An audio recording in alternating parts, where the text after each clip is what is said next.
What's up, guys? Coach Matt and YugoProBaseball.com. I'm here with my man, JT Williamson, one of my best friends in the world. We played college baseball together in JUCO and at Auburn University. War Eagle. I knew he was going to say it. Yes, we didn't plan that, I promise. But he's from the S4 Sports Academy. He's got something really cool that I want you guys to check out before we get into this video. We're going to talk about, in this video, his story and really how things are changing this day and age and how guys could train at home. But before we get into it, I want you to watch this short clip. Schooling looks a lot different right now. More kids than ever are doing school without actually going to school. So the question is, what are your kids doing for PE? I'm Coach JT, and I've been coaching and training kids in PE since 2012.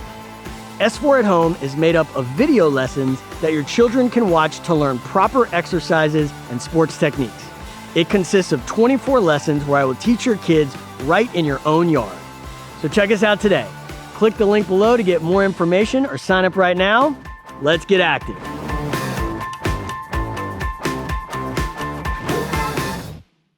So if you want to learn more about that, I'll leave the information down below in the description. Go check it out. Really cool stuff. But give us a story behind, like, how the heck did you get into that?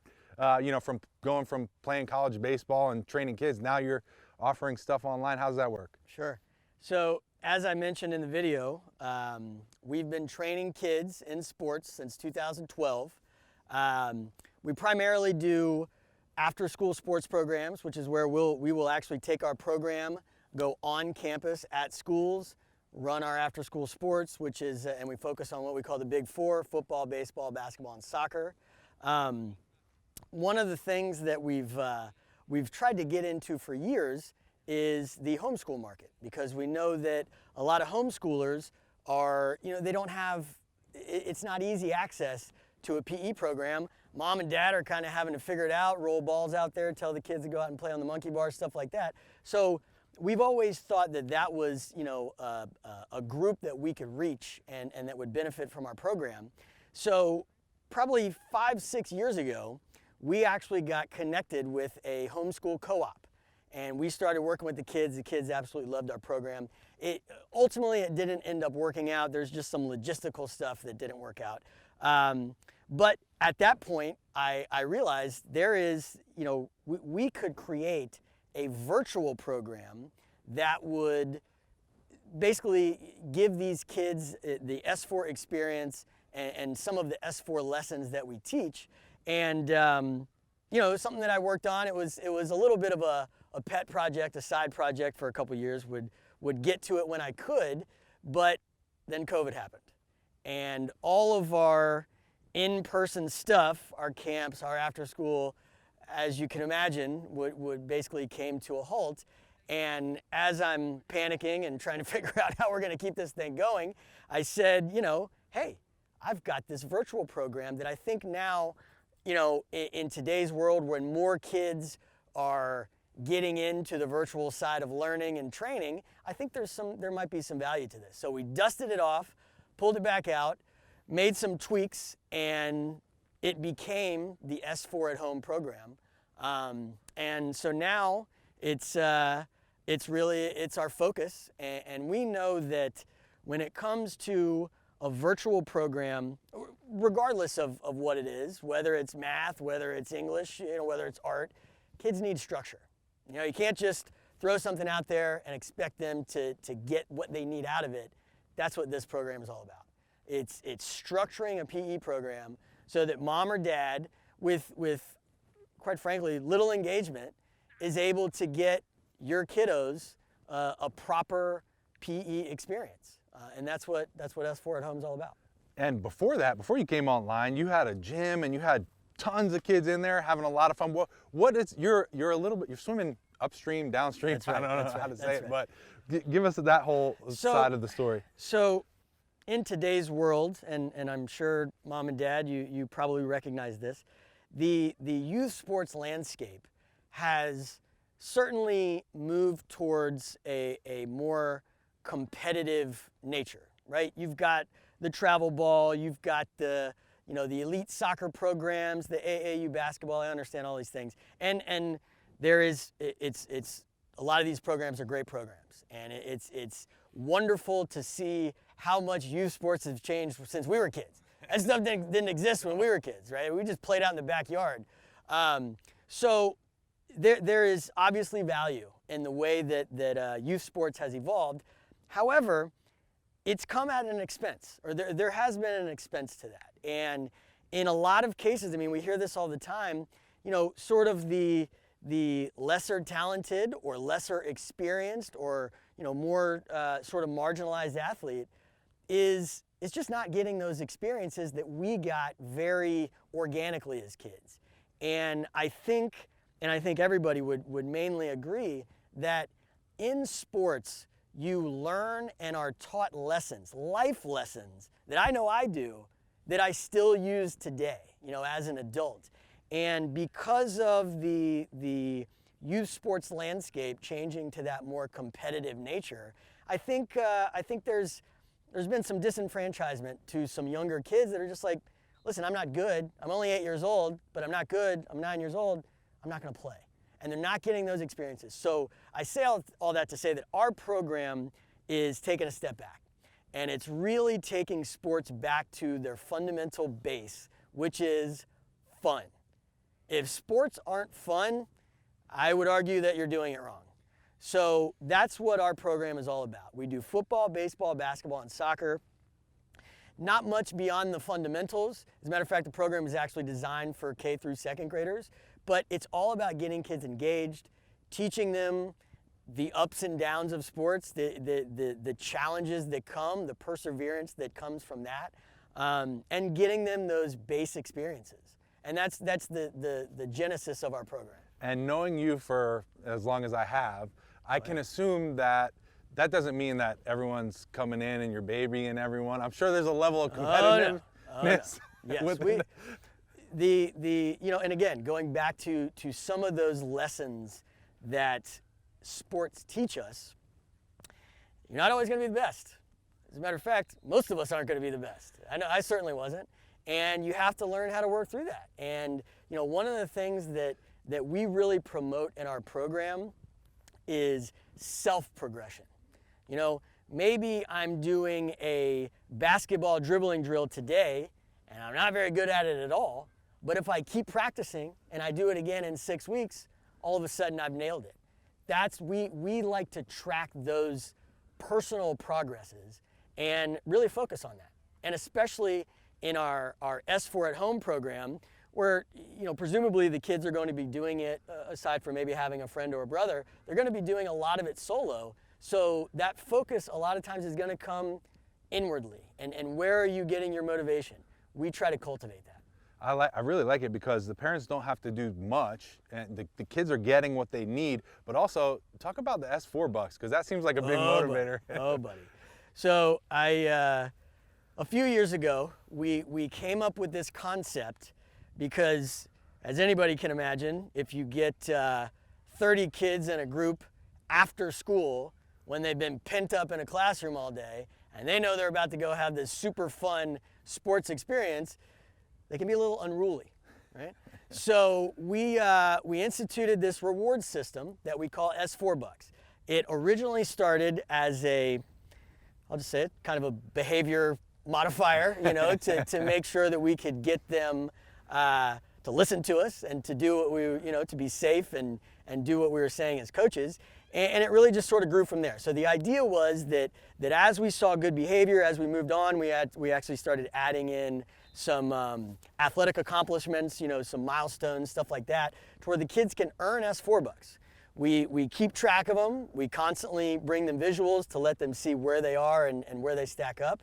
And then at the end of our program, whether it's an 8-week program, a 16-week program at school, the kids at the end are able to cash in their S4 bucks for different S4 swag. Sweatshirts, hats, shorts, socks, backpacks, I mean, you name it. We've sort of slapped the S4 brand on just about everything. So. And they're loving it. They're going after it, trying to get the points. Couldn't get everything. enough. I mean, that is, I say it all the time. I think there's kids that come to our program that I'm not even sure they like us, but they want the S4 bucks. So they keep coming back. They keep coming back. So if someone out there is listening, obviously this is a big baseball audience and you're talking about 4 different sports here. Who is it that could benefit from your at-home program?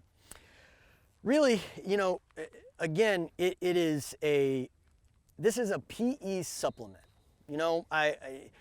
We're plugged into the school system. I generally understand how they operate, and I know that schools are doing their best to offer the best possible sort of online distance learning opportunity that they can. But the reality is it's not in person, and there's going to be some things that sort of fall off, and you got to trim the fat at some point. And in general, the extracurricular activities, the arts, the PEs, the dances, some of those things, that's what's being left out, right? And it is very, and I mean very important to childhood development for kids to be active, and in the case of our program, quite frankly, for adherence. Doesn't matter how good a program is if the kids aren't going to do it. To have the kids continually being active and have a structured program, it's really for any kids. We've designed it for kindergarten, first and second graders. I think as far as the athletic ability, the challenge level, I think that's where it probably falls best. But really, it's simple drills that are going to get any kid active. We say it all the time that in our after-school programs and even at our camps, we have 5-star studs, right? And we also have the kids that may not have ever thrown or kicked a ball in their entire life. We have them in the same class. Now, of course, we split them up, and ability plays a factor there. But the point being is that we can cater our program to any kid, regardless of ability. Like I said, K1 and 2 is, from a maturity standpoint, probably where this program is going to be most effective. But honestly, if you are a homeschooler, if you are distance learning, I'm even learning now that if you go to a school in which PE is not offered, or potentially only offered a day or two a week, this program is for you. My son just turned 4. Yes. Would he be a good fit? I would say, honestly, I put the K1-2. That was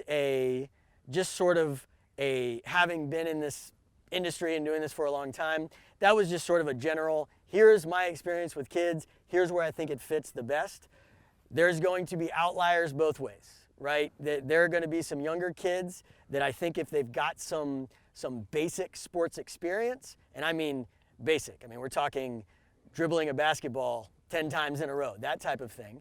I think certainly, if you felt like, and when it comes to, questions, customer service, you're generally going to be speaking with me directly. So we would be able to hash out any of those kind of questions. On the other end, as far as maybe a 3rd grader or a 4th grader, again, in our experience, having worked with 600 plus kids over the last 8 years, I feel like most are probably just going to be a little bit advanced, but I would say if you have a 3rd grader that maybe just doesn't have as much sports experience, this would be a good starting point, a good sort of baseline of fundamentals, certainly. That's a great point too, because maybe I should make this clarification on the channel, because I've never done it before, because you hear me talk, and the guys that come on the channel talk a lot about a lot of high-level stuff, and I'm sure there's some assumptions made that I'm teaching my 4-year-old about launch angle and, crushing baseballs. I'm 39, I don't know launch angle. In reality, that's far from what we're doing. In fact, if I can get them out there and have some fun and show them how to hold the bat the correct way without going upside down, or maybe standing at least in the box and not on the plate, I'm winning, Right. And, I think maybe they're it seems like the trend is like a lot of parents of maybe who didn't play as far as we did, Sure. They assume that they need to be teaching their kids, they're falling behind. Sure. At a younger age, Sure. but which is just not true, right? There's hand-eye coordination and just getting them out there, having fun, building that confidence over time, I think can play a far huger factor than trying to teach them something out of their reach and then they get disappointed or discouraged. That's right. And then they're done with the game. I think that's what I love about your whole philosophy and everything that you're doing. Sure. So really cool stuff. If anyone's got questions, where could they find you? You can certainly go to our website, which is www.s4sportsacademy.com. You can reach out to me directly at jt@s4sportsacademy.com. And yeah, you know, we've been doing this a long time. It's certainly a new frontier for us, the virtual side. I've quickly found out how technologically uninclined I am, but you know, this is a program with many hours, many years of experience and just hands-on work that has helped us develop this program, and we know it's effective.